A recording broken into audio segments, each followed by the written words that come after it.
Today's topic of discussion is oscillators. Oscillators are an application of electronic circuits and feedback circuits.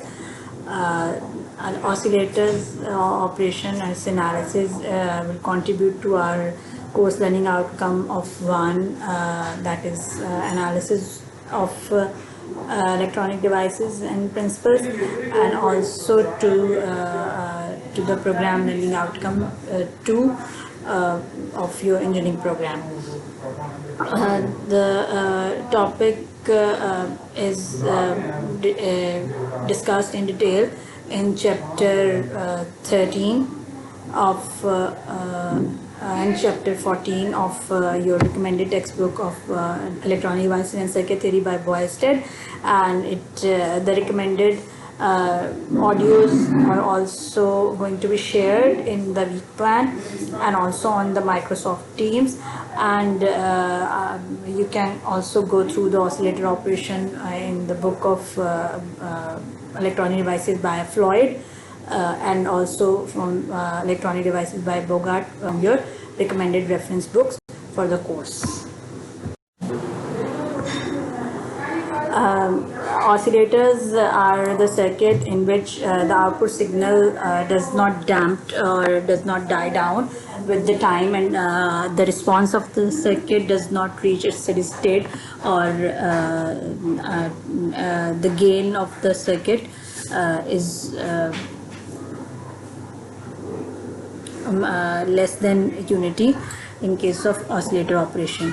The oscillators are generally designed according to the feedback circuit with positive feedback, as the positive feedback signal will be integrated into the input signal, and your our input signal will be getting more amplitude with the help of positive feedback, instead of eliminating the feedback signal from the input.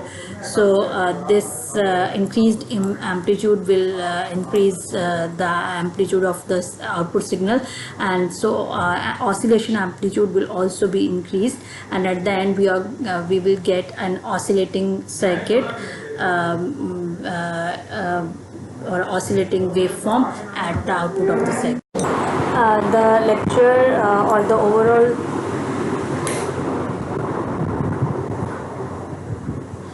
oscillator operation lecture will conclude in both design and analysis of oscillator circuits, and it will contribute to our CLO2 of the course, that is design of electronic applications, and eventually it will contribute to the PLO3 of your engineering program as well. So we are going to touch both the CLOs of the theory course of electronics 2 in this lecture. Oscillator signals have their applications in circuits that requires continuous oscillating output, like counter or timers. So the type of oscillators we are going to go through are phase shift oscillators, Van Bridge oscillator, tunes or oscillator circuit, and crystal oscillator and unijunction oscillators.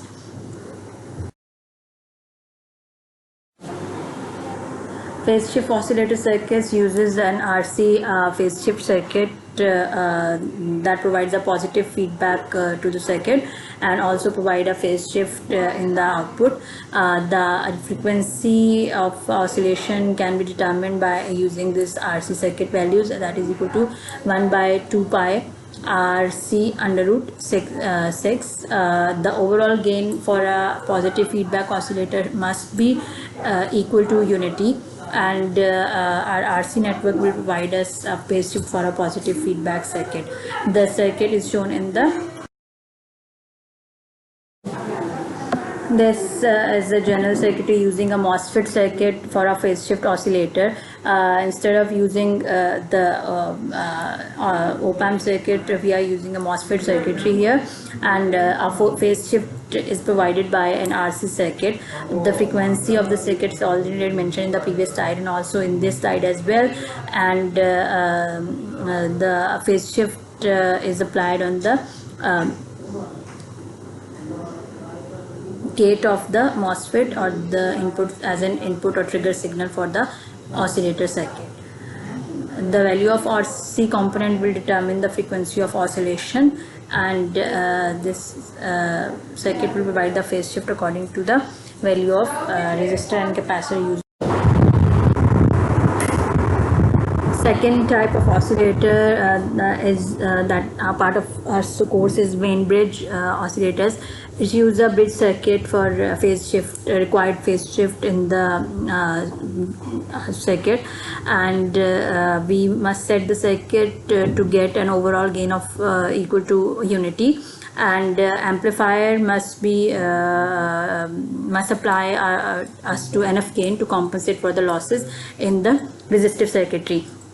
There is R3 and R4 attached on the right leg of the Wien bridge will provide us the feedback resistors, and R1, C1 and R2, C2 are the required phase shift circuitry. The frequency will depend upon this R1, C1 component of the circuit, and it can be calculated using the equation that is equal to 1 by 2 pi under root R1, C1, R2 and C2 that is used in this circuit.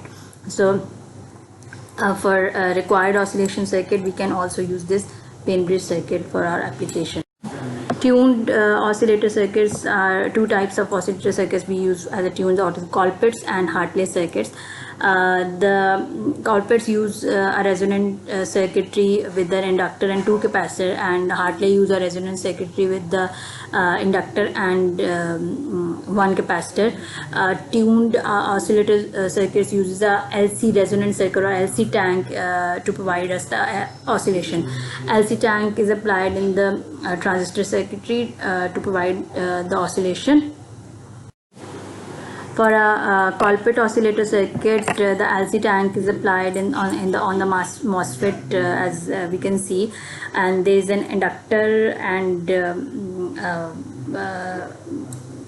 capacitor involved in the circuitry. The equivalent capacitance will be used as a part of the frequency calculation, and the equivalent capacitance is C1 into C2 divided by C1 plus C2, and the frequency of the circuit will be find out using the equation that is equal to 1 by 2 pi under root inductance into the equivalent capacitance of this circuit.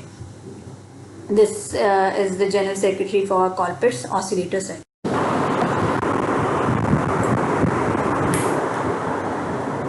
For Hartley combination of oscillator circuit, we use the LC tank with a center tap inductor that is L1 inductance comprises of L1 and L2 inductances. The equivalent inductance will use in the frequency calculation. The equivalent inductance will be this L1 and L2 of LC tank plus 2M, and frequency calculation is equal to 1 by 2 pi under root L equivalent into C of the Hartley equation. We will use these equations while we solving or analyzing the oscillator worked example. Then there are crystal oscillators. The crystal will be using as a resonant circuitry, and it would having two resonant frequency. Series resonant condition will be RLC circuit used in series, and the crystal of the circuit will have a low impedance. As we can see, this is the diagram shows the series RLC circuit for the crystal oscillator. The series and parallel both resonant frequency for the crystal oscillators are very similar, and there is a very less difference between the two frequencies.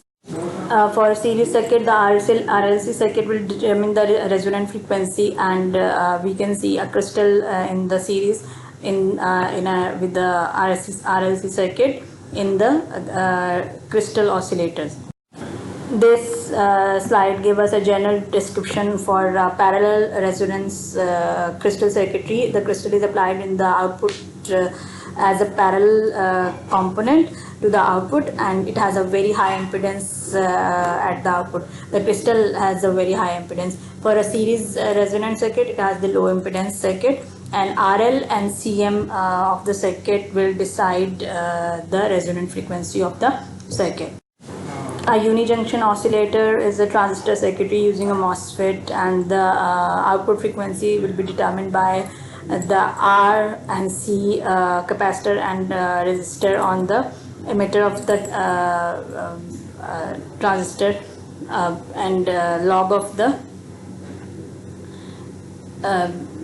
junction value, that is that varies between 1.4 to 0.6 of for the transistor. The transistor used in a unijunction oscillator configuration is shown in the figure on the slide. The output for a unijunction oscillator circuit is a sawtooth waveform. As you can see in the diagram, is a sawtooth waveform that is an output of a unijunction oscillator waveform. This practice problems covers the design of phase shift oscillator. As we can see that FET used in a phase shift oscillator has a conductance of 500 micro and RD internal resistance is 40 kilo ohms. Feedback circuit is 10 kilo ohm resistor, and we have to select the capacitor according to 1 kilohertz frequency requirement, and the gain is set is greater than 29 to ensure oscillator action. Let's find out the frequency of the circuit by using the equation of phase shift oscillator, that is 1 by 2 pi RC under root 6.